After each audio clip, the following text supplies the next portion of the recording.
Hi friends, welcome on our official YouTube channel Vivekananda career point. हमने cell organelles जो topic है उसकी starting कर दी थी सेल बायोलॉजी के अंदर, जिसके अंदर हमने 4 सेल ऑर्गेनल्स की स्टडी कर ली है। कौन कौन से की? माइटोकॉन्ड्रिया की कर ली, न्यूक्लियस की कर ली, राइबोसोम की कर ली और एंडोप्लाज्मिक रेटिकुलम की। आगे जो बचे हुए सेल ऑर्गेनल्स है उनकी हम स्टार्टिंग करते हैं। तो देखिए, जो सेल ऑर्गेनल पढ़ने जा रहे हैं उसका नाम है लाइसोसोम। क्या? लाइसोसोम। तो आप लिखिए, ये 5th सेल ऑर्गेनल है क्या? लाइसोसोम। अब लाइसोसोम की डिस्कवरी किसके द्वारा की गई बताइए? वो डिस्कवर्ड लाइसोसोम। तो डिस्कवर्ड बाय डी डवे, यानी लाइसोसोम की डिस्कवरी किसके द्वारा की गई?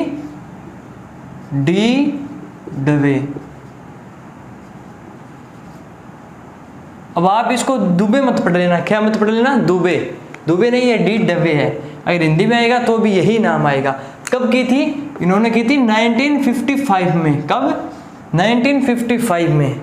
लाइसोसोम एक चीज के लिए बहुत फेमस है। लाइसोसोम एक चीज के लिए बहुत फेमस है। किसके लिए? कि उसको अलग अलग नामों से जाना जाता है। जैसे उसे सुसाइडियल बैग कहा जाता है, आत्मघाती थैला। उसे डिस्पोजल बैग कहा जाता है, उसे एटम बॉम्ब कहा जाता है, उसे स्क्वेंजर ऑफ सेल कहा जाता है। यानी इसके क्या क्या नाम लिए जाते हैं? एक इसे कहा जाता है एटम बैग, एटम बॉम्ब। और इसे क्या कहा जाता है? इसे कहा जाता है डिस्पोजल बैग। क्या? Disposal bag. और इसे क्या कहा जाता है? इसे कहा जाता है सुसाइडियल बैग। यहाँ से जेट में प्रश्न आ चुका है। सुसाइडियल बैग के अंदर से जेट में क्वेश्चन आ चुका है एक बार कि सुसाइडियल बैग किस कोशिकाओं को कहा जाता है? तो इसे कहा जाता है लाइसोसोम को।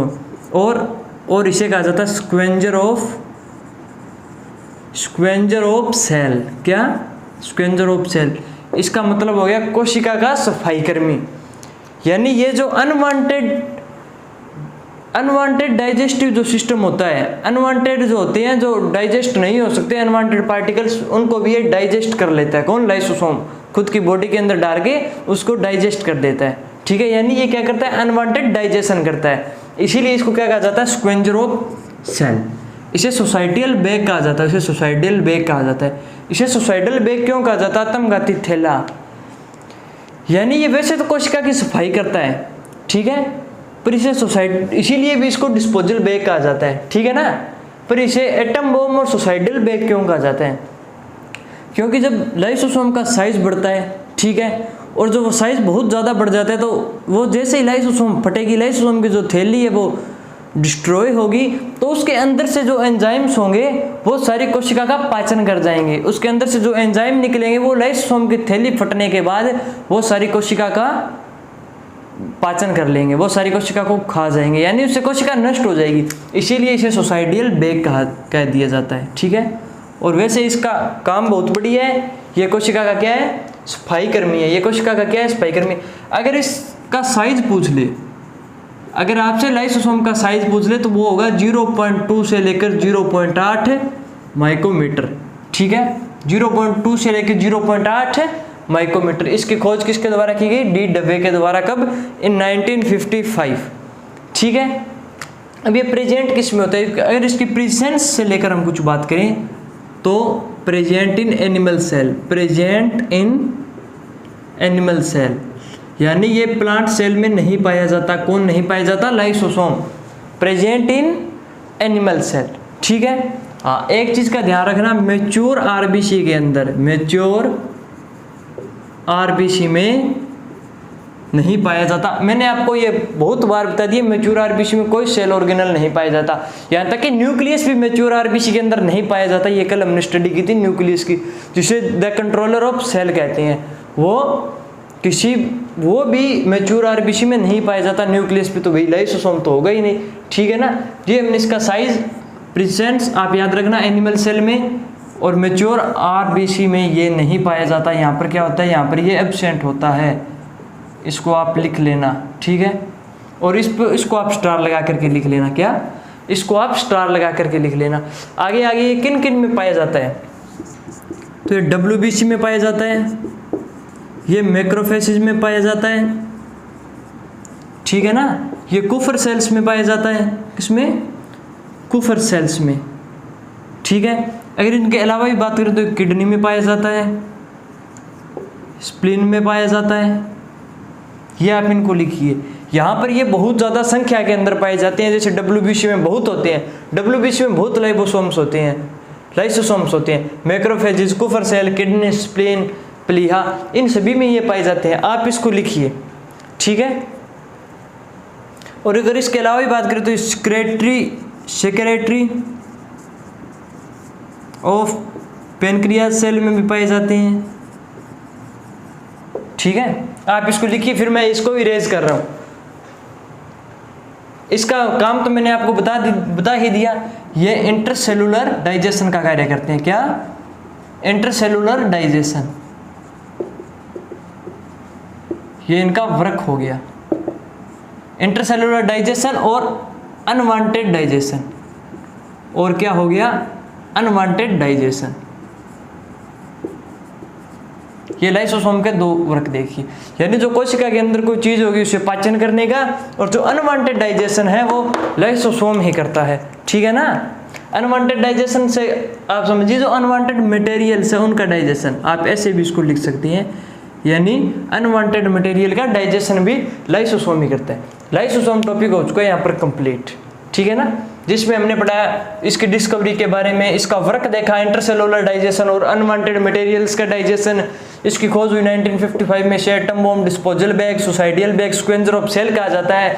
इसका जो साइज होता है वो 0.2 से लेकर 0.8 माइक्रोमीटर तक होता है। इसके बाद हमने देखा ये प्रेजेंट होता है एनिमल सेल्स में, और मैच्योर आरबीसी के अंदर ये नहीं पाया जाता। और हमने देखा WBC, macrophages, Kupffer cells, kidney, spleen, secretory of pancreas cell में ये इनमें बहुत ज़्यादा संख्या में पाए जाते हैं। ये जो एग्जांपल्स लिखाए हैं ना मैंने, इनमें ये ज़्यादा संख्या में पाए जाते हैं। ये मैंने प्रेजेंस के एग्जांपल लिखाए हैं। और अब्सेंट से आएगा तो मैच्योर आरबीसी का ही होगा। लाइसोसोम यहाँ पर कंप्लीट हो चुका है, जो छोटा सा ही टॉपिक था। आगे वाला सेल ऑर्गेनल हम पढ़ेंगे जिसका नाम है गोल्जी बॉडीज। क्या नाम है? Golgi bodies. हाँ, एक चीज़ का आप ध्यान रखना। किस चीज़ का? एक चीज़ का ध्यान रखना, लाइसोसोम बनता कैसे है। लाइसोसोम बनता कैसे है? Break down of Golgi bodies, break down of Golgi bodies, यानी जब गोल्जी बॉडीज का ब्रेक डाउन होता है तब बनता है लाइसोसोम। ध्यान रखना कैसे। वो अभी जो आगे वाला सेल ऑर्गेनल है वो गोल्जी बॉडी ही है, यानी गोल्जी का ये है। उसमें मैं आपको बताऊंगा कैसे ब्रेक डाउन होकर एक लाइसोसोम बनता है। अगर आपसे पूछ ले कि लाइसोसोम कैसे बनता है, ऑप्शन में आ गया break down of Golgi bodies, तो आप इस पे टिक करोगे, ठीक है। अब जो आगे वाला टॉपिक है वो है गोल्जी बॉडीज। क्या है? Golgi bodies. लिखिए गोल्जी, तो आप लिखिए आगे वाला सेल ऑर्गेनल है Golgi body. Golgi body, Golgi body की खोज किसके द्वारा की गई बताइए। हाँ, जो गोल्जी बॉडी है उसको लाइपोकॉन्ड्रिया भी कहा जाता है। क्या कहा जाता है? लाइपोकॉन्ड्रिया, ठीक है। अब देखिए वो डिस्कवर्ड गोल्जी बॉडी, वो डिस्कवर्ड गोल्जी बॉडी, ये नाम आपको आसानी से याद रह जाएगा, ठीक है। देखिए क्योंकि गोल्जी बॉडी में ही इसका वो साइंटिस्ट का नाम छुपा है, discovered by Camillo Golgi, discovered by Camillo Golgi. कब हुई? 1898 में। कब हुई? 1898 में, यानी किसके द्वारा खोजी गई? कैमिलो गोल्जी के द्वारा गोल्जी बॉडी को खोजा गया। इसीलिए कैमिलो गोल्जी का धन्यवाद करते हुए इसका नाम रख दिया गोल्जी बॉडी। ये प्रेजेंट कहाँ पर होती है, ठीक है। अगर हम इसकी प्रेजेंस की लेकर बात करें तो ये प्रेजेंट नियर न्यूक्लियस, न्यूक्लियस के पास में प्रेजेंट होती है सेल के अंदर, ठीक है ना। प्रेजेंट नियर न्यूक्लियस, किसके पास प्रेजेंट होती है? न्यूक्लियस के पास में। मैंने आपको कल एंडोप्लाज्मिक रेटिकुलम पढ़ाया था, उसमें मैंने बताया था वो न्यूक्लियस के पास में होता है। उसके बाद यही होती है क्या? उसके बाद गोल्जी बॉडी होती है जो सिर्फ यूकैरियोटिक सेल्स में ही मिलती है, ओनली इन यूकैरियोटिक सेल्स। ये प्रोकैरियोटिक सेल्स में नहीं मिलती, ओनली इन यूकैरियोटिक सेल्स। कौन? Golgi body. गोल्जी बॉडी कहाँ पर होती है? ओनली इन यूकैरियोटिक सेल्स में ही गोल्जी बॉडी पाई जाती है, ठीक है, एनिमल सेल में। और जो प्लांट सेल्स है, एनिमल सेल्स और जो प्लांट सेल्स है, इसमें इनका अलग अलग नेम लिया जाता है, ठीक है। एनिमल सेल्स में से कहा जाता है लाइपोकॉन्ड्रिया। क्या? लाइपोकॉन्ड्रिया। और जो प्लांट सेल्स है इसमें से कहा जाता है डिक्टियोसोम। डिक्टियोसोम। ये नेम आप इसको इम्पोर्टेंट कह सकते हो इन नेम को, ठीक है ना। और ये ज़्यादा इंपॉर्टेंट है। प्लांट सेल का नाम पूछा जाता है गोल्जी बॉडी से डिक्टियोसोम। क्या? डिक्टियोसोम। अब गोल्जी बॉडी का वर्क क्या होता है? क्या? गोल्जी बॉडी का वर्क क्या होता है सेल के अंदर? तो इसका वर्क होता है पैकेजिंग का। ये क्या करेगी? पैकेज। आप पैकेज या पैकेजिंग बोल सकते हो। और फिर उसको पैकेज करके उसकी प्रोसेस करेगी। देखिए ER एंडोप्लाज्मिक रेटिकुलम, ये प्रोटीन का सिंथेसिस करता है और लिपिड का सिंथेसिस करता है। मैंने ये कल आपको बताया था। कौन? Endoplasmic reticulum. ये क्या है? ER का मतलब एंडोप्लाज्मिक रेटिकुलम। ये सिंथेसिस कर देगा। इन्होंने जो ER था इसने प्रोटीन बना दिया और लिपिड बना दिया। उसके बाद इसकी पैकेजिंग भी होनी जरूरी है ना, उस प्रोटीन की और उसके लिपिड की। फिर उसकी पैकेजिंग होगी और फिर उसको एक प्रोसेस के द्वारा पहुंचाया जाएगा, ठीक है, और सेल्स के पास। और सेल्स नहीं, जैसे वो कार्य करेगी उनके पास। तो देखिए ER का क्या है? ER से जो आ रहा है उसका ये पैकेज करेगी और प्रोसेस करेगी। यानी इसका वर्क क्या हो गया? गोल्जी बॉडी का वर्क क्या हो गया? ER का तो वर्क हो गया, वो प्रोटीन का सिंथेसिस करती है और लिपिड का करती है, ठीक है। तो गोल्जी बॉडी का वर्क क्या हो गया?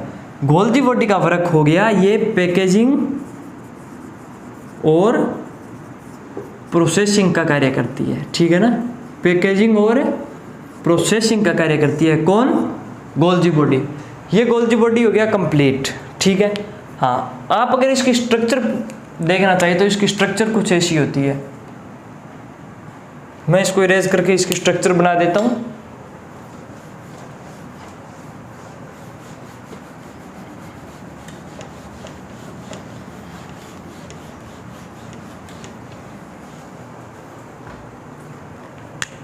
देखिए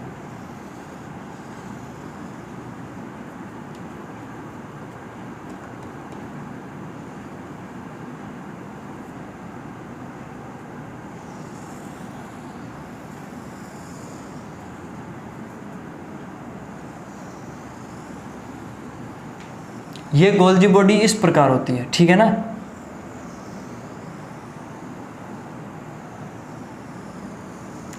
ये गोल्जी बॉडी कुछ इस प्रकार होती है, ठीक है। अब अगर हम इनमें इनके नेम देखें, क्या इनके नेम देखें, तो जो ये है ना इसे कहा जाता है क्रिस्टी। क्या? क्रिस्टी। इसे इस वाली साइड को कहा जाता है ट्रांसफेस। क्या? ट्रांसफेस। और इस वाली साइड को, ये जो नीचे वाली साइड है ना, ये नीचे वाली, इसे कहा जाता है सिस फेस। क्या? Cis face. ये होगी ट्रांसफेस और ये हो गया सिस फेस। किसके अंदर? गोल्जी बॉडी में, ठीक है। और ये हो गई क्रिस्टी। हमने 3 देख ली ना। आगे देखिए, ये जो फूला हुआ भाग है, ये जो फूला हुआ भाग है, इसे कहा जाता है गोल्जी वैक्यूल। क्या? Golgi vacuole. ये जो फूला हुआ भाग है इसे कहा जाता है गोल्जी वैक्यूल। ये गोल्जी बॉडी की स्ट्रक्चर होगी, ठीक है। कुछ इस प्रकार ही होती है। ये सेल के अंदर जो न्यूक्लियस के पास में पाई जाती है, ठीक है ना। ये गोल्जी बॉडी टॉपिक हो गया कंप्लीट। अब जो आगे वाला सेल ऑर्गेनेल है उसका नाम है माइक्रोबॉडीज। क्या नाम है? माइक्रोबॉडीज। आगे वाला सेल ऑर्गेनेल का क्या नाम है? माइक्रोबॉडीज। तो देखिए आगे वाला सेल ऑर्गेनेल क्या है? माइक्रोबॉडीज। माइक्रोबॉडीज ये आज का तीसरा सेल ऑर्गेनेल है। आज हमने 2 पढ़ लिए हैं, एक लाइसोसोम और एक कौन सा पढ़ लिया? गोल्जी बॉडी, ठीक है। अगर हम इसके साइज की बात करें, माइक्रोबॉडीज के साइज की बात करें, तो वो होता है 0.3 से लेकर 1.3 माइक्रोमीटर तक, ठीक है। ये इसका साइज हो गया। अगर हम इसकी प्रेजेंस की बात करें तो ये present only in eukaryotic cells. Present only in eukaryotic cells, ठीक है ना। ये अगर हम इनके टाइप्स की बात करें, ठीक है, हम माइक्रोबॉडीज की बात कर रहे हैं जिसका साइज होता है 0.3 से लेकर 1.3 माइक्रोमीटर तक। और ये प्रेजेंस किस में होती है इसकी ओनली यूकैरियोटिक सेल्स में होती है, प्रोकैरियोटिक सेल्स के अंदर नहीं पाई जाती। अगर हम इनके टाइप्स की बात करें तो ये 3 टाइप्स की होती है। कौन कौन से? स्पिरोसोम, ग्लाइऑक्सिसोम और पेरोक्सिसोम। अब हम इनके टाइप्स पढ़ेंगे, ठीक है। तो देखिए सबसे पहले कौन सा आ गया? स्पिरोसोम।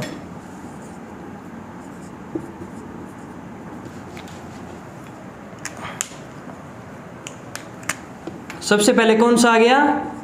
स्पिरोसोम। 3 टाइप्स होंगे, हम इनके 3 टाइप्स पढ़ेंगे, ठीक है। स्पिरोसोम किसके द्वारा खोजा गया? बाय पर्नर। पर्नर द्वारा स्पिरोसोम की डिस्कवरी की गई। किसके द्वारा? पर्नर के द्वारा, ठीक है। ये स्पिरोसोम क्या कार्य करता है, ठीक है। इसे लाइसोसोम कहा जाता है प्लांट सेल्स का। ये क्या होती है? Lysosomes of plant cell. Lysosome of plant cell किसे कहा जाता है? ये कहा जाता है स्पिरोसोम को। क्या?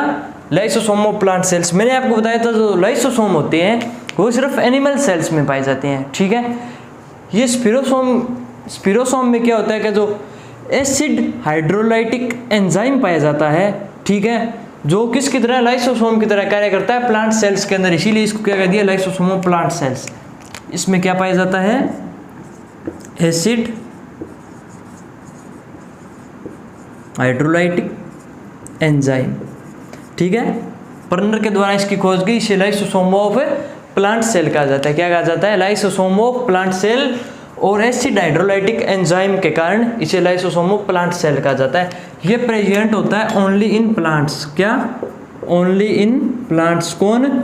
स्पिरोसोम। जो आगे वाला है वो आ गया ग्लाइऑक्सिसोम। कौन सा आ गया? ग्लाइऑक्सिसोम। हमने स्पिरोसोम पढ़ लिया, आगे वाला कौन सा आ गया? ग्लाइऑक्सिसोम, जिसकी खोज की गई बीवर के द्वारा। किसके द्वारा? बीवर के द्वारा। बाय बीवर, ये डबल ई है। बाय बीवर के द्वारा इसकी खोज की गई। और जो इसकी खोज थी वो की गई पर्नर के द्वारा। ये सेकंड है ग्लाइऑक्सिसोम। इसमें क्या पाया जाता है? इसमें बी ऑक्सीडेशन पाया जाता है। देखिए बी ऑक्सीडेशन। बी ऑक्सीडेशन से क्या मतलब है? देखिए ये helps in B oxidation fat. क्या? Helps in B oxidation fat. यानी ये जो फैट है इसका बीटा ऑक्सीकरण कर रहा है, इसे बीटा बोला जाता है। जो मैं बी ऑक्सीडेशन बोल रहा हूँ इसे बीटा ऑक्सीडेशन भी बोला जाता है। इसका ऑक्सीकरण कर रहा है। ऑक्सीकरण कैसे कर रहा है? जैसे फैट है ना, उसको ये कार्बोहाइड्रेट में चेंज कर रहा है। किसमें? कार्बोहाइड्रेट में। किसको? फैट को। ये फैट को कार्बोहाइड्रेट में चेंज कर रहा है। कौन कर रहा है? ग्लाइऑक्सिसोम। जो ये भी किस में पाया जाता है? Only in plants. Only in plants, ठीक है। ये ऑक्सीसोम, ये ग्लाइऑक्सिसोम हो गया, स्पिरोसोम हो गया। अब लास्ट बचा है पेरोक्सिसोम। लास्ट कौन सा बचा है? पेरोक्सिसोम। बताइए पेरोक्सिसोम की खोज किसके द्वारा की गई? बताइए।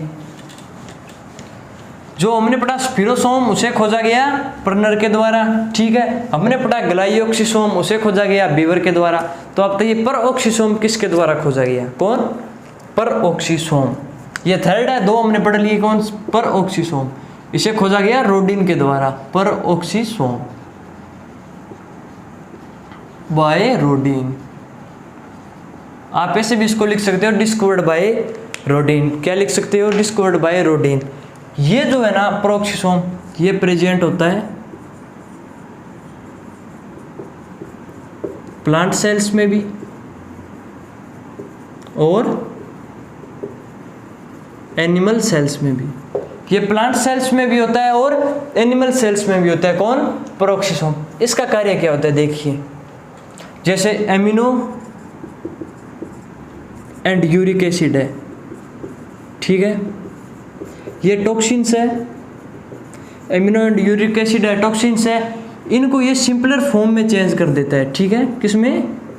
सिंपलर फॉर्म में। कौन? पेरोक्सिसोम। सिंपलर फॉर्म में इनको ये चेंज कर देता है। तो इनका काम यही होता है, ये जो टॉक्सिन्स होते हैं उनको सिंपलर फॉर्म में चेंज कर देती है। तो हमने जो माइक्रोबॉडीज के तीनों टाइप थे वो तीनों पढ़ लिए। कौन कौन से थे? स्पिरोसोम था, ग्लाइऑक्सिसोम था और ये लास्ट था पेरोक्सिसोम, ये हमने पढ़े। तो आज हमने 3 सेल ऑर्गेनल्स की स्टडी की। कितने की? 3 सेल ऑर्गेनल्स की हमने स्टडी की। लाइसोसोम की गोल्जी बॉडी की और माइक्रो बॉडीज की। तो आगे का जो टॉपिक बचा है वो हम नेक्स्ट क्लास में करेंगे। इसी क्लास को यहीं पर समाप्त करते हैं। Thank you.